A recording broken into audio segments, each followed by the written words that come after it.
नमस्कार, आकाशवाणी से प्रस्तुत है समाचार संध्या।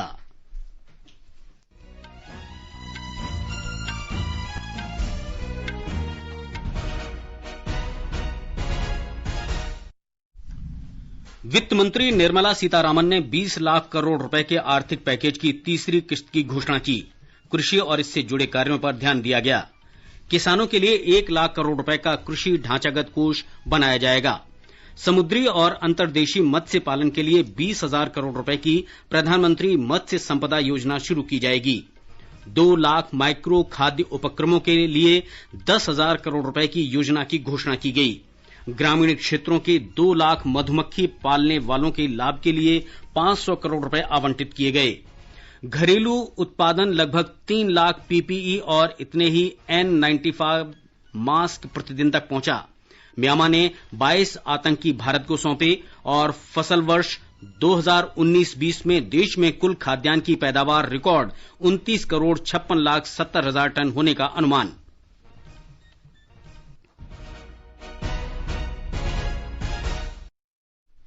समाचार संध्या में अपनी सहयोगी दिव्या तोमर के साथ मैं मुकेश कुमार।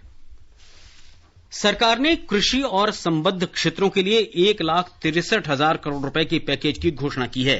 इसका उद्देश्य कृषि क्षेत्र में बुनियादी ढांचे, लॉजिस्टिक्स और क्षमता निर्माण को मजबूत करना है।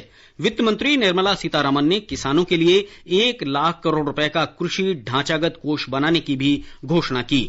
20 लाख करोड़ रुपए के आर्थिक पैकेज की तीसरी किस्त के बारे में नई दिल्ली में संवाददाता सम्मेलन में वित्त मंत्री निर्मला सीतारामन और वित्त राज्य मंत्री अनुराग ठाकुर ने ये घोषणा की। इसके अलावा माइक्रो खाद्य उपक्रम, मवेशी टीकाकरण, डेयरी क्षेत्र, हर्बल खेती, मधुमक्खी पालन और फल तथा सब्जियों के लिए भी योजनाओं की घोषणा की गई।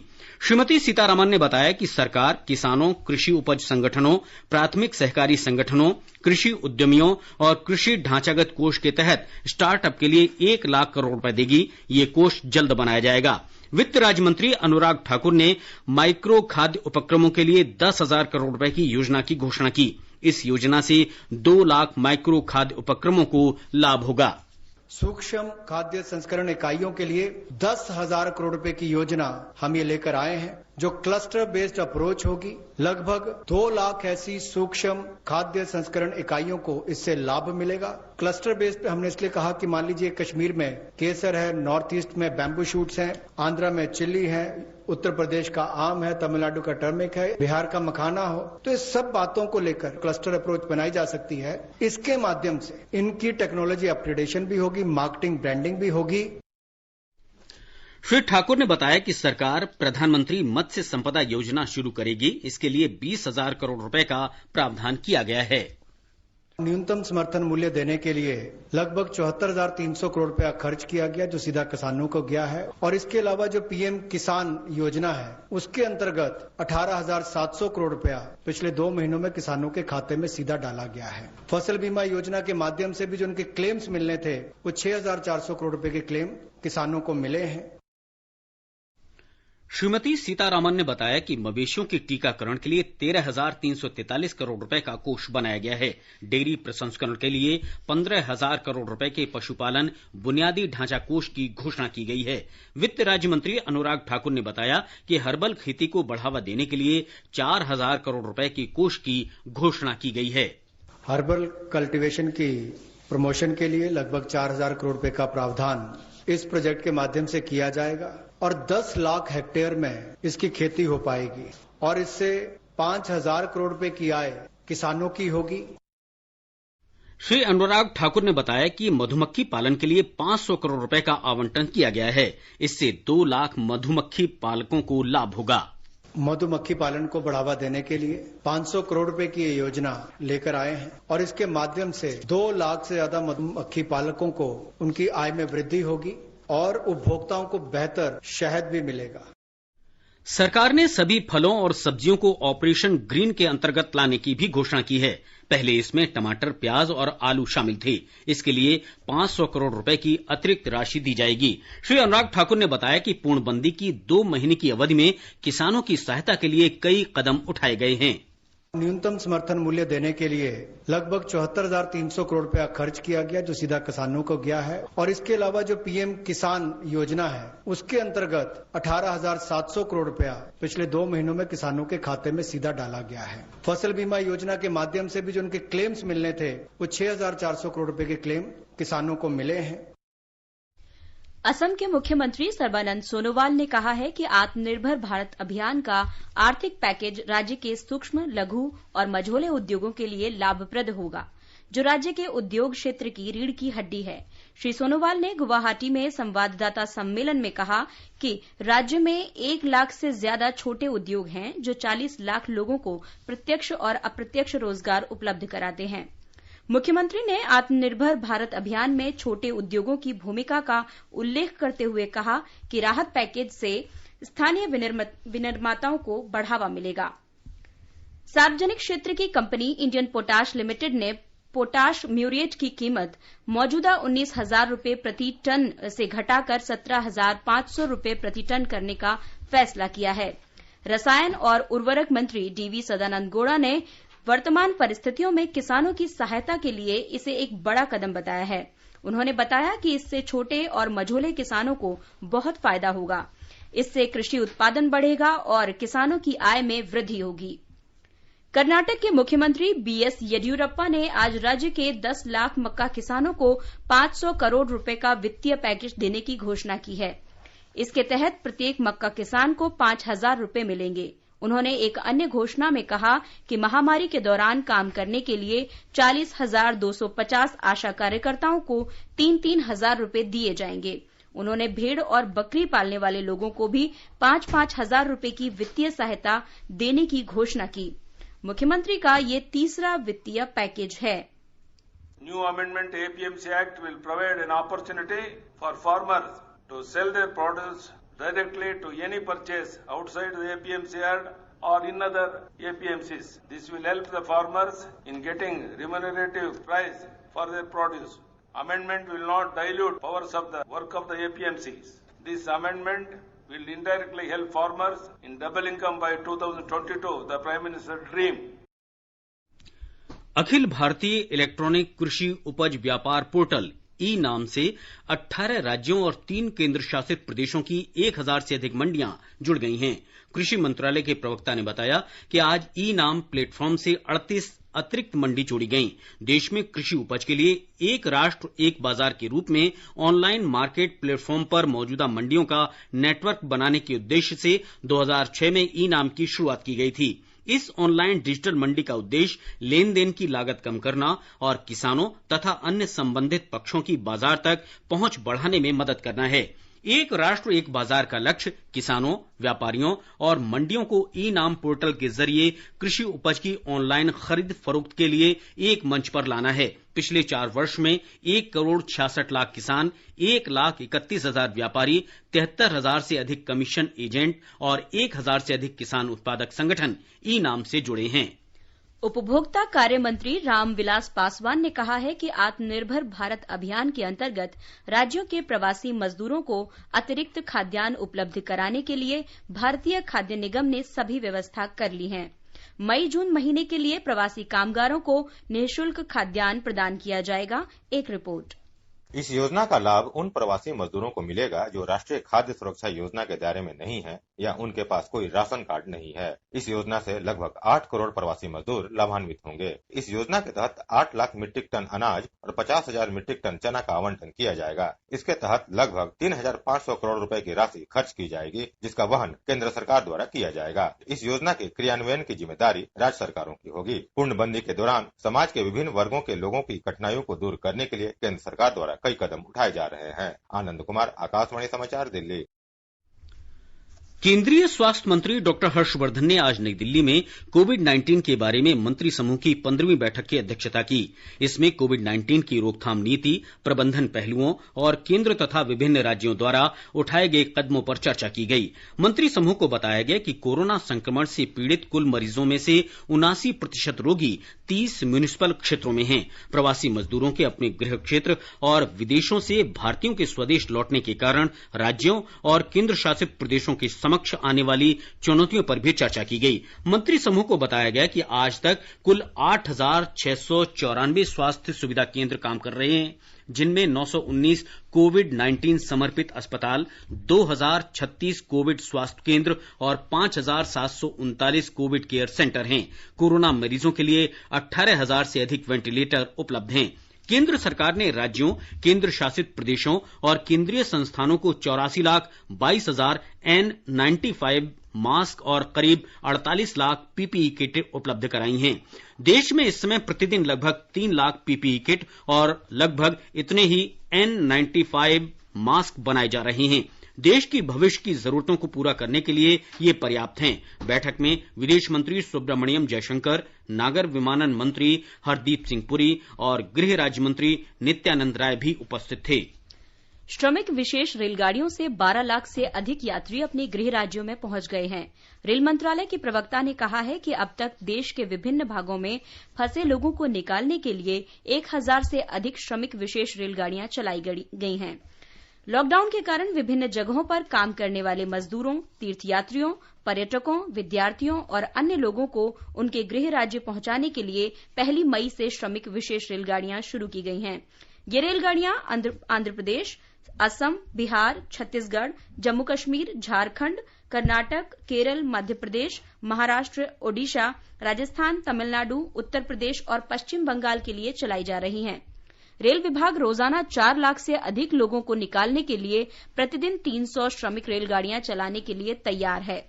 रेलगाड़ी में बैठने से पहले यात्री की समुचित जांच की जाती है। रेल में यात्री को निःशुल्क भोजन और पानी दिया जा रहा है। जम्मू कश्मीर में अब तक विशेष रेलगाड़ियों के जरिए 7,264 व्यक्तियों को वापस लाया गया है। इसके अलावा लखनपुर के रास्ते 49,218 लोगों को निकाला गया। सुबह राजधानी दिल्ली से राजधानी एक्सप्रेस से 900 से अधिक लोगों को वापस लाया गया। दिल्ली और अलीगढ़ से 2 रेलगाड़ियां आज केंद्र शासित प्रदेश पहुंची। नई दिल्ली से रेलगाड़ी में 523 और अलीगढ़ से 781 लोग केंद्र शासित प्रदेश पहुंचे। रेलवे स्टेशन पर पहुंचने के बाद इन यात्रियों की जांच की गई। इसके उपरांत निर्धारित प्रोटोकॉल के अनुसार अनिवार्य क्वारंटीन के लिए उन्हें संबंधित जिले में भेज दिया गया। इस बीच बांडीपोरा में जिला प्रशासन ने गुरेज घाटी में फंसे लोगों को अपने घर लौटने की अनुमति दे दी है। ये लोग लॉकडाउन में बांडीपोरा में फंस गए थे। ब्यौरा हमारे संवाददाता से। कश्मीर के गुरेज घाटी के 613 निवासी जो तालाबंदी के कारण बांडीपोरा में फंसे हुए थे, उन्हें कल 75 वाहनों में अपने घर लौटने की अनुमति दे दी गई। डॉक्टरों की एक टीम द्वारा जांच के बाद ही यात्रियों को आगे बढ़ने दिया गया। गुरेज में जाने से पहले यात्रियों को ले जाने वाले वाहनों को भी पूरी तरह से सैनिटाइज कर दिया गया था। यात्रियों को अनिवार्य संगरोध से भी गुजरना पड़ेगा। हालांकि इस महीने की शुरुआत में गुरेज बांडीपोरा मार्ग को यातायात के लिए खोला गया था, लेकिन कोविड-19 महामारी के बीच एहतियात के तौर पर गुरेज घाटी में लोगों के प्रवेश पर प्रतिबंध लगा दिया गया था। आकाशवाणी समाचार के लिए श्रीनगर से मैं सुनील कोल।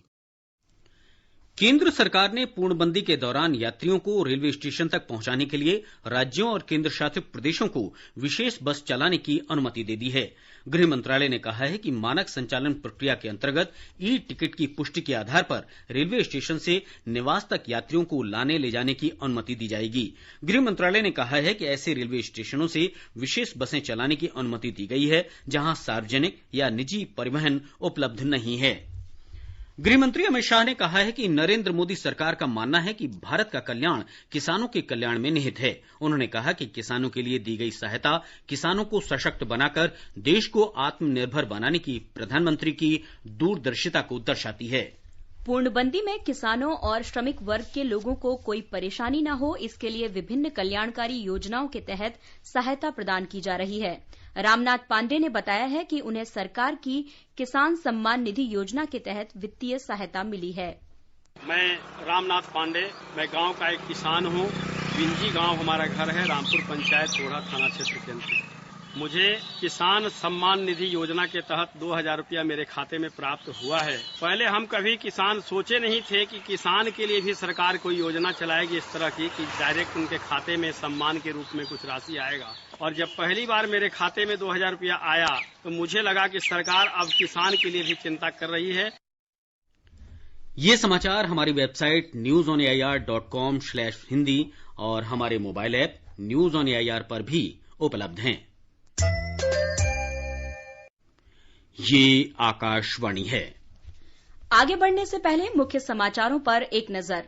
वित्त मंत्री निर्मला सीतारामन ने घोषणा की 20 लाख करोड़ रुपए के आर्थिक पैकेज की तीसरी किस्त में कृषि और इससे जुड़े कार्यों पर ध्यान दिया गया। किसानों के लिए 1 लाख करोड़ रुपए का कृषि ढांचागत कोष बनाया जाएगा। समुद्री और अंतर्देशीय मत्स्य पालन के लिए 20,000 करोड़ रुपए की प्रधानमंत्री मत्स्य संपदा योजना की शुरुआत की जाएगी। 2 लाख माइक्रो खाद्य उपक्रमों के लिए 10,000 करोड़ रुपए की योजना की घोषणा की गई। ग्रामीण क्षेत्रों के 2 लाख मधुमक्खी पालकों के लाभ के लिए 500 करोड़ रुपए आवंटित किए गए।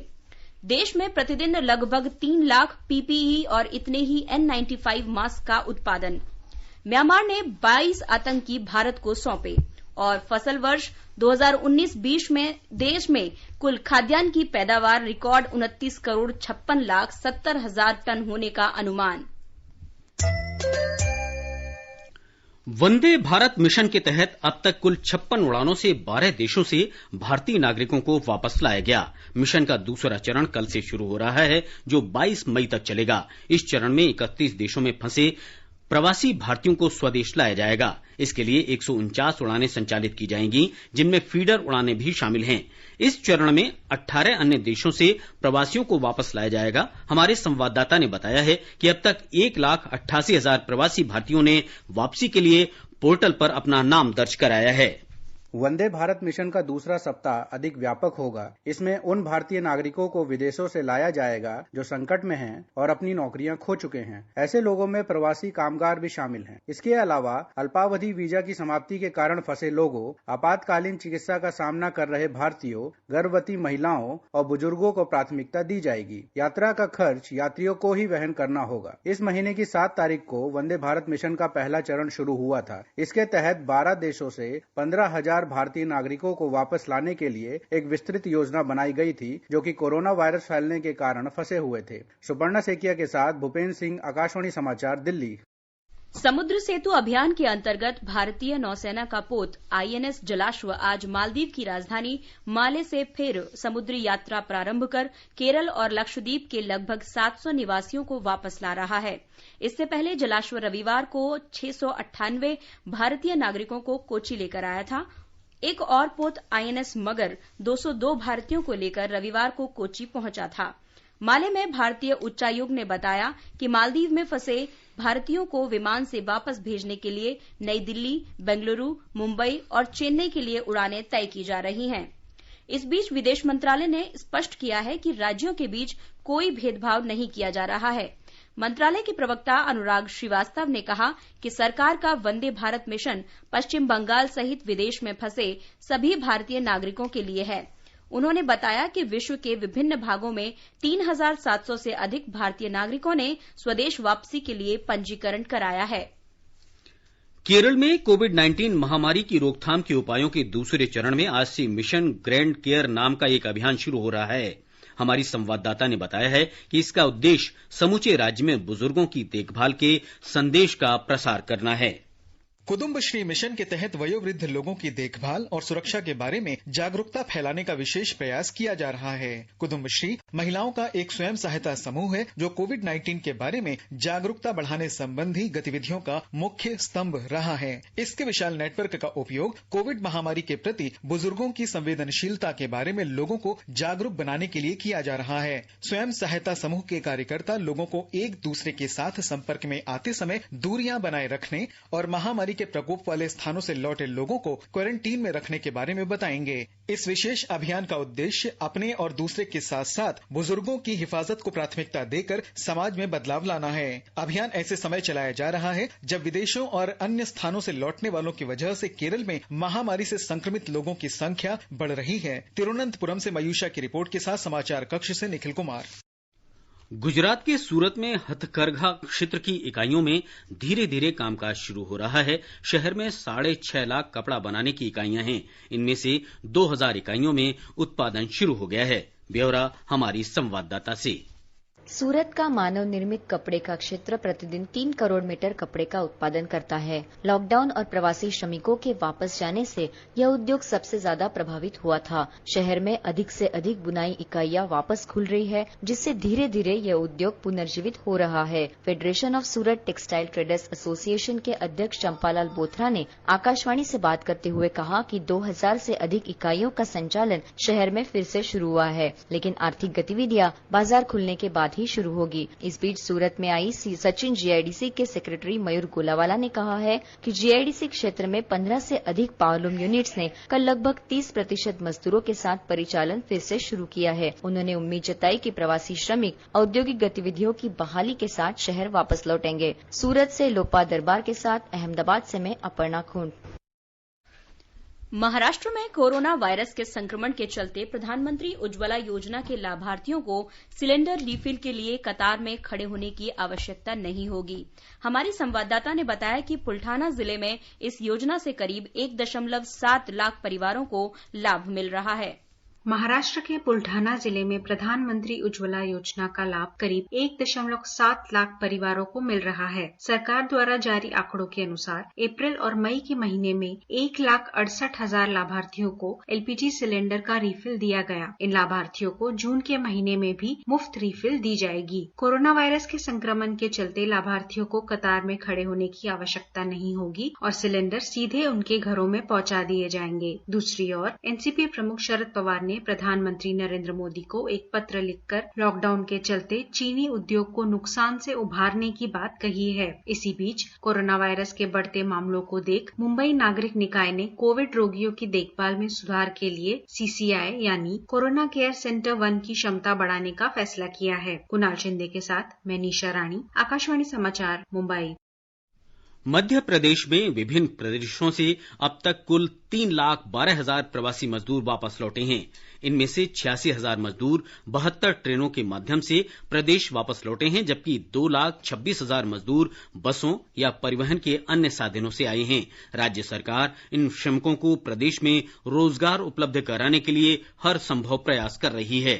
वर्तमान में महात्मा गांधी रोजगार गारंटी योजना मनरेगा के विभिन्न कार्यों से मध्य प्रदेश में 17 लाख से अधिक मजदूरों को काम मिला है और उनके लिए रोजी रोटी की पुख्ता व्यवस्था हुई है। मनरेगा के क्रियान्वयन से जुड़े अधिकारियों ने बताया कि बीते साल करीब 11 लाख कामगारों को इस योजना के तहत काम मिला था। इस तरह कोरोना संकट के समय 6 लाख से अधिक जरूरतमंदों को मनरेगा से जोड़ा गया है। इसके अलावा 80,000 से अधिक मजदूरों को उनके गृह जिलों में भेजा गया है, जबकि 10,000 से अधिक कामगारों को उनके गृह राज्यों में भेजने की व्यवस्था की गई है। इस बीच मुख्यमंत्री शिवराज सिंह चौहान ने राज्य के पूर्व मुख्यमंत्रियों दिग्विजय सिंह, कमलनाथ और उमा भारती से बातचीत कर लॉकडाउन के स्वरूप के संबंध में उनके विचार जाने। उन्होंने राज्य में कोरोना नियंत्रण के प्रयासों, आम लोगों को राहत पहुंचाने के लिए की गई व्यवस्थाओं और श्रमिकों को रोजगार देने के लिए उठाए गए कदमों की जानकारी भी दी। मुख्यमंत्री ने अधिकारियों को पूर्व मुख्यमंत्रियों से प्राप्त सुझावों के अनुरूप अन्य आवश्यक कदम उठाने के निर्देश भी दिए। संजीव शर्मा, आकाशवाणी समाचार, भोपाल। फिल्म अभिनेत्री दिव्या दत्ता ने कोविड-19 और लॉकडाउन के मद्देनजर लोगों से कहा कि आप अपने परिवार के साथ वो करें जो आपको कभी करने का मौका नहीं मिला। आप अपने घर पर रहें और वो चीजें करें जो शायद आपको करने का मौका ही नहीं मिला। अपने फैमिली के साथ एक बॉन्ड बढ़ाएं, खाना बनाएं, साफ सफाइयां करें, हंसें, खेलें, मस्ती करें, योगा करें, मेडिटेशंस करें, वीडियो कॉल्स करें, फिल्में देखें, लिखें, कुछ ऐसी हॉबीज ढूंढें जो शायद आपको मालूम ही नहीं थी कि आपके पास है। आप ये सब करेंगे, ये 21 दिन फट से बीत जाएंगे और हम अगर एक साथ हैं तो हम कोरोना वायरस को ये मात दे सकते हैं।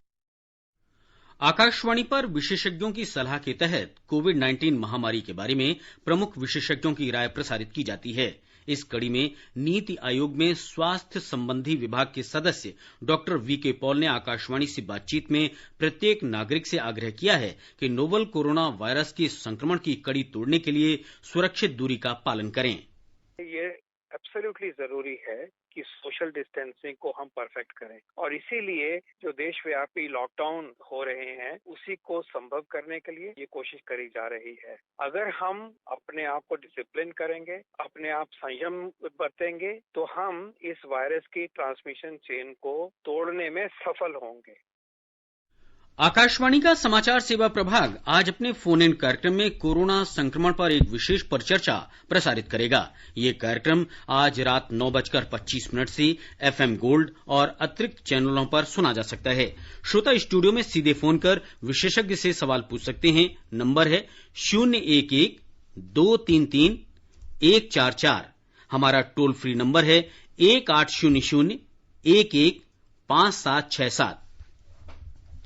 फसल वर्ष 2019-20 में देश में कुल खाद्यान्न की पैदावार 29,56,70,000 टन होने का अनुमान है, जो पिछले वर्ष से 1,04,60,000 टन अधिक है।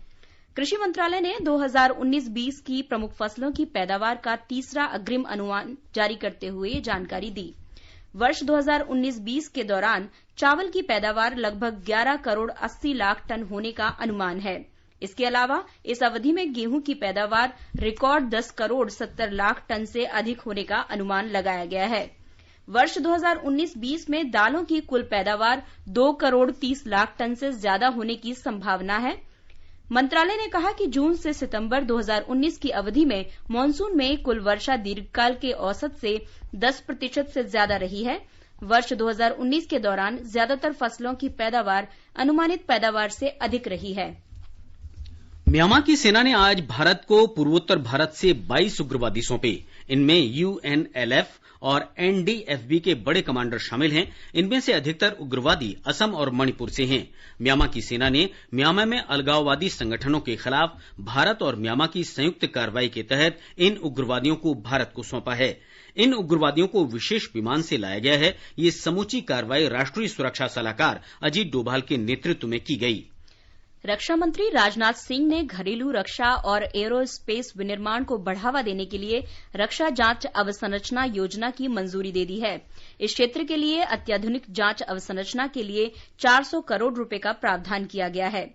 ये योजना 5 वर्ष तक जारी रहेगी। इसके तहत निजी उद्योग की भागीदारी में 6 से 8 नए जांच केंद्र बनाने का प्रस्ताव है।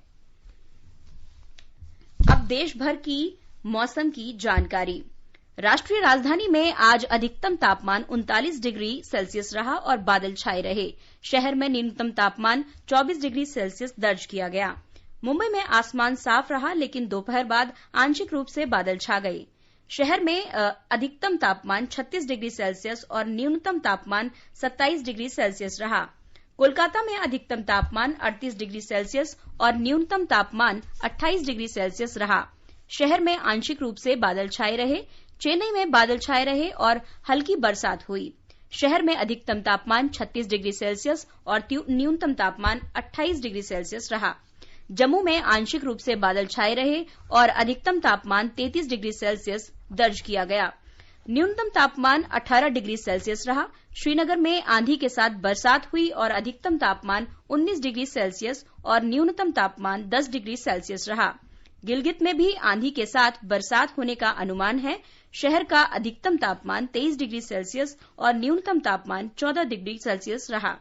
मुजफ्फराबाद में आंशिक रूप से बादल छाए रहे। शहर में अधिकतम तापमान 29 डिग्री सेल्सियस और न्यूनतम तापमान 12 डिग्री सेल्सियस दर्ज किया गया।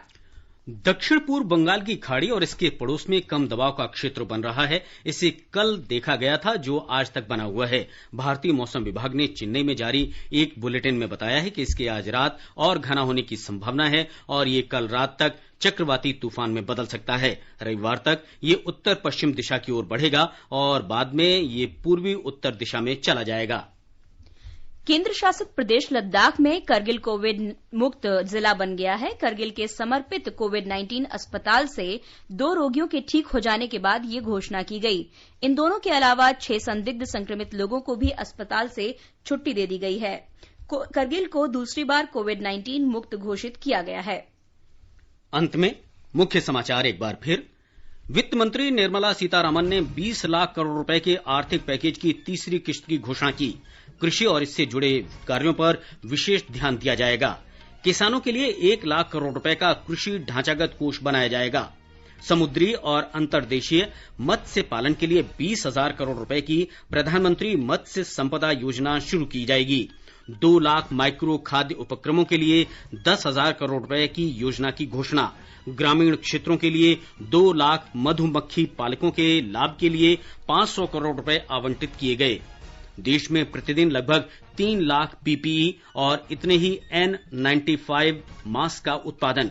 म्यांमा ने 22 उग्रवादी भारत को सौंपे और फसल वर्ष 2019-20 में देश में कुल खाद्यान्न की पैदावार रिकॉर्ड 29 करोड़ 56 लाख 70 हजार टन होने का अनुमान। इसके साथ ही समाचार संध्या का ये अंक समाप्त हुआ। नमस्कार।